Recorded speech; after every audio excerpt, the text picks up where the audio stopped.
Most people misunderstand what happens to a man after 60, and that misunderstanding is costing relationships, peace, and truth. We're told that men walk away because they are broken, afraid, or emotionally unavailable. But what if the opposite is true? What if the reason older men are leaving isn't weakness, but clarity? What if this quiet withdrawal is not a failure of love, but the final stage of emotional intelligence? Stay with me, because if you've never heard this perspective before, it may challenge everything you think you know about relationships, commitment, and masculinity. This isn't about blaming anyone. It's about exposing patterns that have been invisible for decades.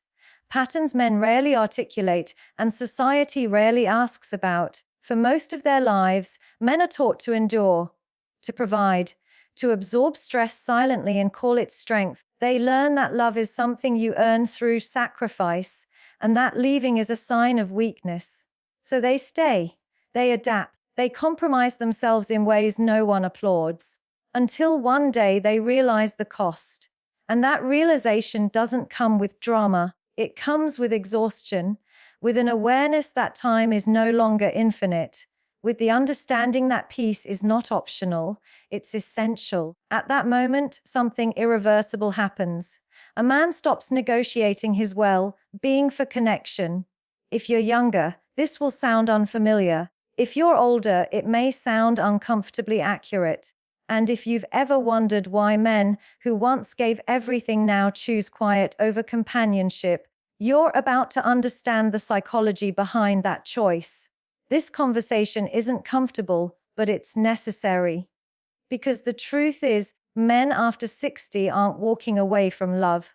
They're walking toward themselves. And once you understand why, you'll never see relationships the same way again. By the time a man reaches 60, something fundamental shifts inside him, and it has very little to do with age and everything to do with awareness.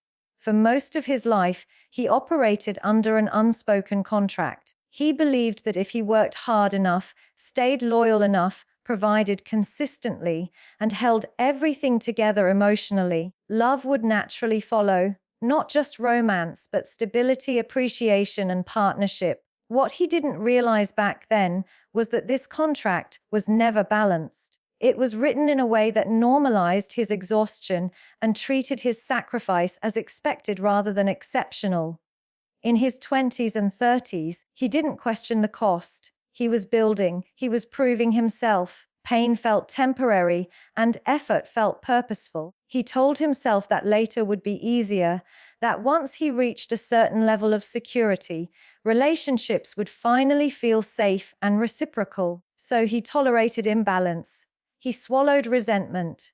He learned to stay quiet about his emotional needs because vulnerability didn't feel rewarded. It felt inconvenient, and slowly, without realizing it, he trained himself to survive rather than to feel fulfilled. By 40 and 50, the cracks began to show. He had given years, sometimes decades, to roles that required strength, but rarely offered support in return. He noticed how often his worth was measured by what he could provide, how useful he was, how reliable he remained even when he was running on empty. Yet he kept going, because walking away felt like failure and endurance was praised as maturity. He told himself this was just how life worked. But at 60, time becomes impossible to ignore. The body doesn't recover the way it used to. Energy becomes selective, and that's when the most dangerous question enters his mind, the one that changes everything. He asks himself, very honestly, what did all of this cost me? Not in money, but in health, in peace, in years of emotional silence. And more importantly, he asks, what did I actually receive in return? This is the moment most people misunderstand. They assume older men withdraw from relationships because they are tired or wounded or incapable of love. But that's not what's happening. What's happening is clarity. He finally sees patterns he couldn't afford to see earlier. He recognizes how often love was conditional, how easily his boundaries were crossed, how frequently his role was to stabilize everyone else while his own instability was ignored. And once you see that clearly, you cannot unsee it. At 60, he is no longer willing to invest blindly. He is no longer seduced by potential or promises. He evaluates relationships the same way he evaluates his remaining time, carefully and honestly. He understands that every emotional commitment has a cost, and he asks whether that cost is justified. Does this relationship add peace or drain it? Does it respect his autonomy or quietly demand self-erasure? Does it see him as a person or primarily as a resource? This isn't cynicism, it's discernment. A younger man can afford emotional debt because he believes time will cover the interest. An older man knows better. He knows that unresolved stress becomes illness, that constant emotional labor becomes resentment, that staying in situations that require him to shrink eventually erodes his sense of self. So when he walks away now, it's not impulsive, it's calculated, it's protective. And here's the uncomfortable part for society. When a man stops overgiving, people often accuse him of withdrawing. When he stops tolerating imbalance, they call him cold. But what they're really reacting to is the loss of access to his energy, his stability, his emotional labor. At 60, he finally understands that love should not require him to bleed quietly. So he steps back. He chooses peace over performance. He chooses solitude over silent resentment. And for the first time, his decisions are not driven by fear of being alone, but by respect for what it took to get here. The truth is simple, even if it's hard to accept. Men after 60 don't walk away because they've lost the ability to love. They walk away because they've learned that love without mutual cost is not intimacy, it's exploitation. And once you understand that, you don't need anger to leave. Awareness is enough. The question left for all of us is this: if clarity arrives so late, what would change if we learned to count the cost earlier? One of the biggest misunderstandings about men after 60 is the assumption that they are afraid of love, that they've become emotionally closed, guarded, or incapable of intimacy. That narrative is convenient, but it's inaccurate. What these men are actually afraid of is not connection, it's chaos. They are no longer willing to confuse emotional turbulence with depth or instability with passion. Experience has taught them that not all intensity is meaningful and not all closeness is healthy. Earlier in life, many men were conditioned to tolerate emotional disorder because it was framed as normal. Mood swings were excused as complexity. Conflict was reframed as chemistry. Emotional unpredictability was romanticized as depth. And men, especially those taught to be resilient and adaptable, learned to absorb it. They learned to regulate the environment, to stay calm when things became volatile, to suppress their own reactions in order to keep the relationship intact. Over time, this became second nature, but here's what rarely gets acknowledged. Constant emotional management comes at a cost. Being the stable one means you're often the silent one. Being the calm one means your own distress gets postponed. Being the rational one means your emotional needs are treated as optional. And while younger men can endure this for the promise of love, older men recognize that what they were enduring was not love, but imbalance. After 60, emotional noise becomes intolerable, not because these men lack patience, but because they finally understand what it does to them. They've seen how chronic stress affects their health. They've felt how unresolved tension settles into the body. They've lived long enough to connect the dots between emotional chaos and physical decline. So when they say they want peace, they're not speaking poetically, they're speaking practically. Peace for them is not boredom. It's not emotional distance. Peace is safety. Peace is predictability. Peace is knowing that connection doesn't require constant vigilance. That affection doesn't come with hidden conditions. That disagreement doesn't escalate into emotional warfare. They are not looking for someone who excites their nervous system. They are looking for someone who calms it. This is where the misinterpretation happens. When a man no longer responds to emotional volatility, he's labeled detached. When he withdraws from conflict-driven dynamics, he's called avoidant. But what's actually happening is emotional maturity. He has learned that his nervous system is not a battlefield. He has learned that love should not feel like something you survive.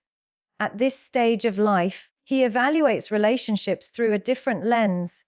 He asks whether interaction leaves him regulated or depleted, whether communication feels respectful or coercive, whether presence feels grounding or draining. These questions are not romantic, but they are deeply relational. They reflect an understanding that long-term connection depends more on emotional stability than emotional intensity. Another difficult truth is that many men have spent years being told that their discomfort is a flaw, that if they were more emotionally available, more patient, more understanding, things would improve. And sometimes that's true.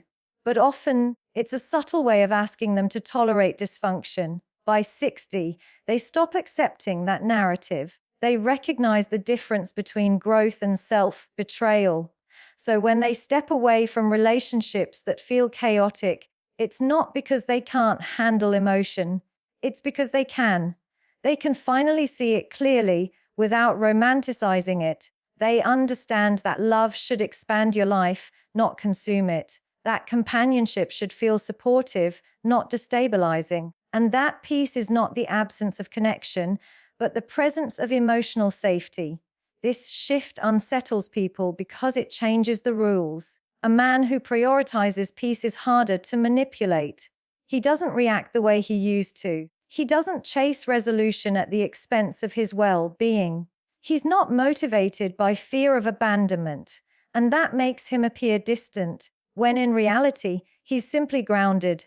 What older men are rejecting is not love, but emotional environments that require constant self-regulation on their part. They are no longer interested in relationships that thrive on tension, confusion, or power imbalance. They want simplicity, not because they are shallow, but because they understand how rare and valuable it is. If there's something to take from this, it's this. Emotional peace is not a luxury. It's a prerequisite for meaningful connection. And the earlier we learn to recognize that, the less time we spend confusing chaos for closeness. As men grow older, especially past 60, many begin to confront a realization that is both quiet and deeply unsettling. It's not that they were unloved, but that much of the love they experienced was transactional. It was built around what they could provide, how reliable they were, how much they could carry without complaint. This realization doesn't arrive dramatically. It surfaces slowly, through reflection, through moments of exhaustion, through noticing how invisible their inner world often was. From a young age, men are conditioned to equate worth with usefulness. Be strong, be capable, be dependable. Emotional expression is tolerated only if it doesn't interfere with performance. So men learn early on that their needs come second, sometimes not at all. They internalize the idea that love is something you earn through effort, sacrifice, and endurance. And for a long time, this feels normal, even noble. In relationships, this conditioning plays out subtly. Appreciation is often tied to output. He's valued when he provides stability, solutions, or financial security. He's praised for being the rock, the anchor, the one who holds everything together. But rarely is he asked how he's holding up. Rarely is his emotional fatigue treated as something that deserves care. Over time, he learns that being needed is safer than being known. By midlife, many men have built entire identities around this role. They are the problem solvers, the providers, the ones who don't fall apart. And while this earns them respect, it often costs them intimacy. Their emotional lives are sidelined because there's always something more urgent. Someone else's needs, someone else's crisis, and they comply because they believe that's what love requires. But later in life, especially when the external demands begin to slow, a question emerges that can no longer be ignored. Was I valued for who I was, or only for what I gave? This question is uncomfortable because it challenges years of self-concept. It forces men to examine whether the affection they received was contingent on their usefulness. And for many, the answer is painful. This realization doesn't necessarily come with anger. More often, it comes with sadness and clarity. Men begin to see how often their boundaries were flexible, but others were firm. How their exhaustion was normalized, while emotional expression was discouraged. How they were expected to be endlessly patient, but rarely met with the same grace. And once that pattern becomes clear, it changes how they relate to everyone. At 60, many men no longer want to be indispensable. They want to be appreciated. They don't want to be the foundation that everyone stands on while no one checks for cracks. They want to be seen as human, not just functional. And if a relationship cannot offer that, its appeal diminishes, no matter how familiar it feels. This is often misinterpreted as emotional withdrawal. But what's really happening is emotional recalibration. Men begin to reassess where they invest their energy. They stop overextending themselves in spaces where their inner lives are ignored. They stop explaining their fatigue. They stop proving their worth. Not because they no longer care, but because they finally understand that self-erasure is not the price of love. There's also a deeper philosophical shift at play. When a man realizes that his value was largely conditional, he begins to question the narratives he's lived by. He sees how often he accepted imbalance in the name of responsibility, how rarely he asked for reciprocity, and how much of his emotional life was postponed for a future that never quite arrived. So when he chooses to step back from certain relationships, it's not rejection, it's discernment. He is no longer interested in dynamics where he is primarily a role. He wants connection that allows him to exist without constantly producing, fixing, or stabilizing. He wants to be chosen, not relied upon. Seen, not managed. This shift is uncomfortable for others because it disrupts expectations. When a man stops over-functioning, it forces everyone around him to confront their own dependence. But for the man himself, it is liberating. It allows him to experience relationships that are quieter, more mutual, more honest. The insight here is simple, but it carries weight. Being loved for what you do is not the same as being loved for who you are. And until we recognize that difference, we will continue to confuse obligation with intimacy. The moment you stop performing for affection is the moment you make room for real connection. By the time many men reach their later years, they've already learned something that sounds simple but takes decades to truly understand. Loneliness hurts, but resentment corrodes. Loneliness is an absence. Resentment is a poison that spreads quietly through everything you touch. And after years of experiencing both, many men decide that silence is less damaging than staying in a relationship where they feel unseen, unheard, or emotionally drained.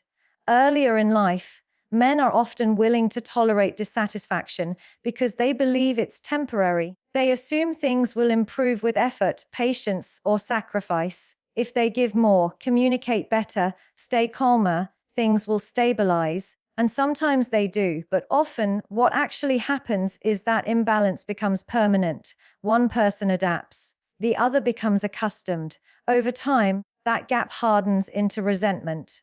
Resentment rarely starts loud, it starts quietly, in moments that feel too small to address. A need that's dismissed, a boundary that's crossed and then explained away.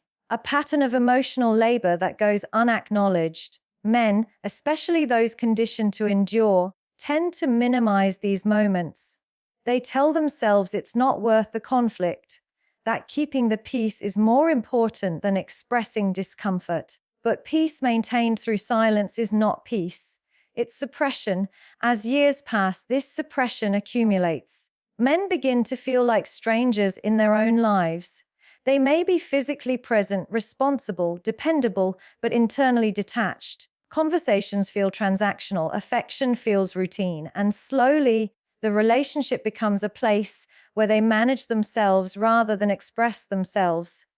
This is where resentment takes root. What's important to understand is that resentment is not the same as anger. Anger can be released. Resentment lingers. It changes how a person sees the world.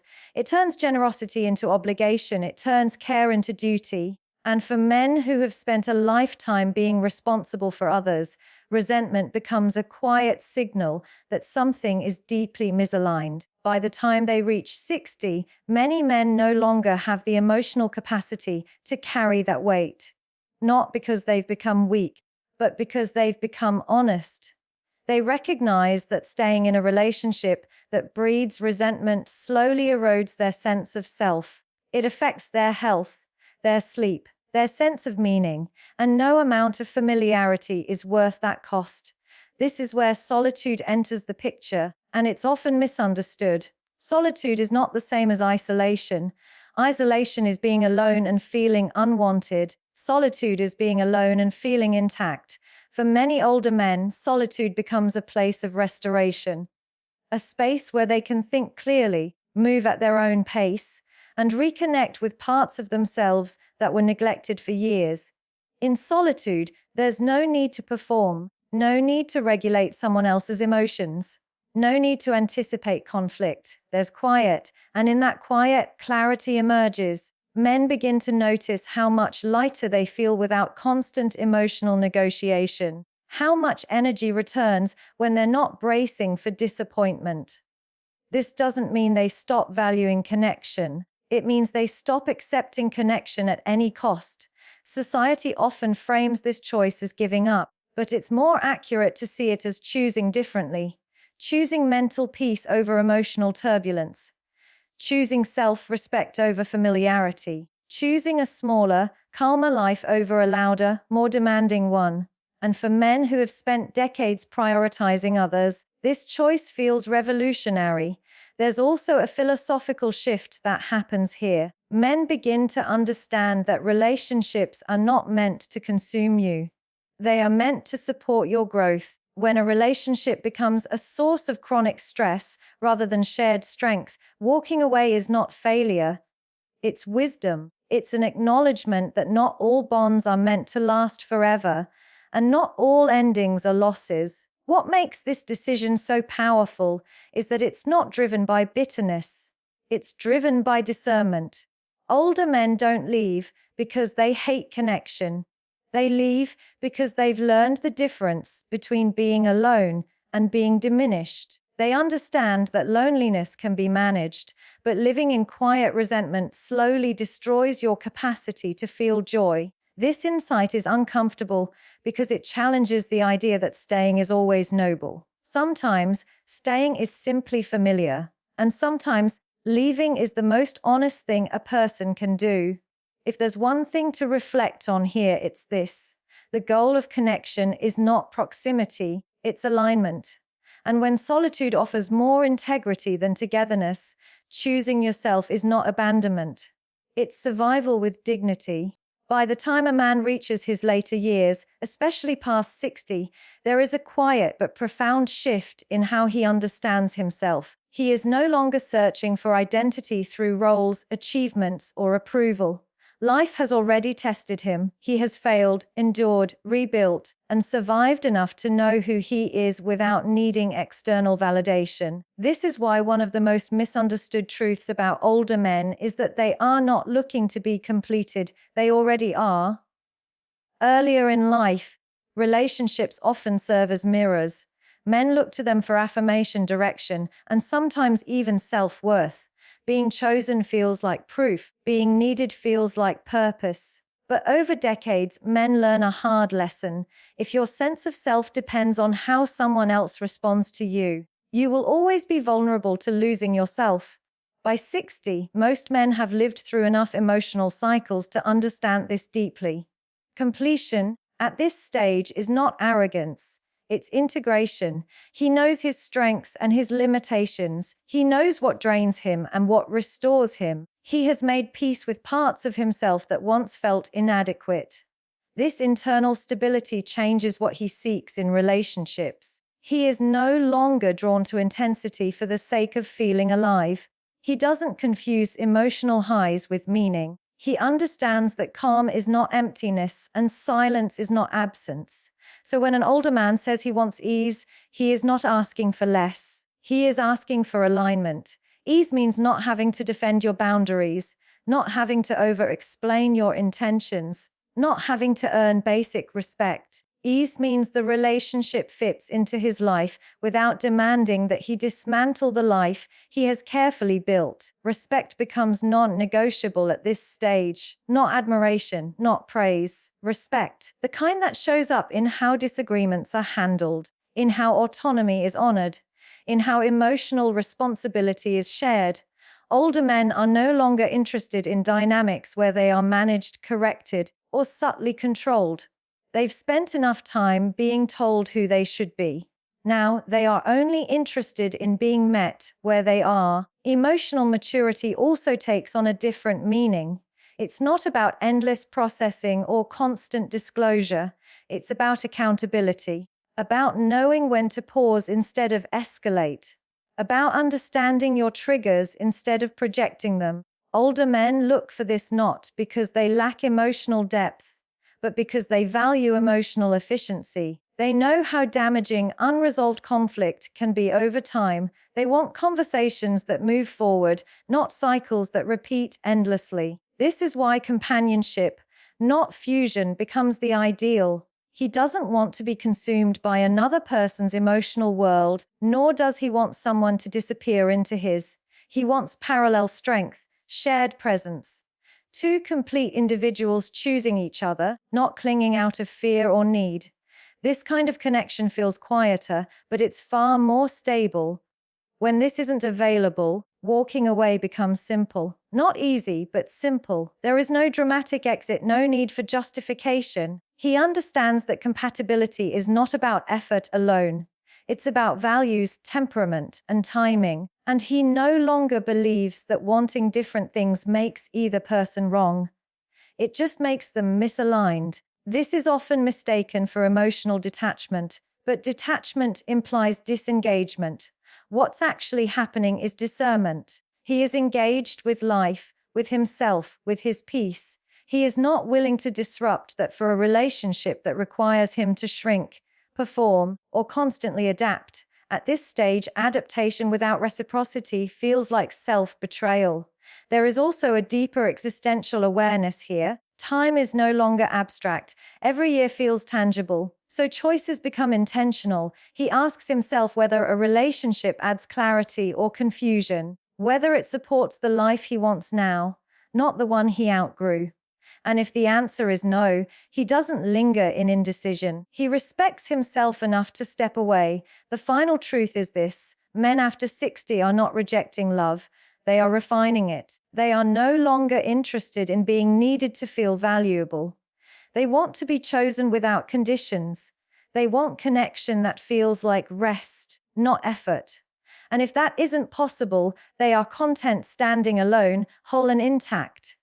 The reflection this leaves us with is powerful. Completion doesn't end connection. It elevates it. And the moment you stop looking for someone to complete you is the moment you become capable of choosing love freely, not desperately.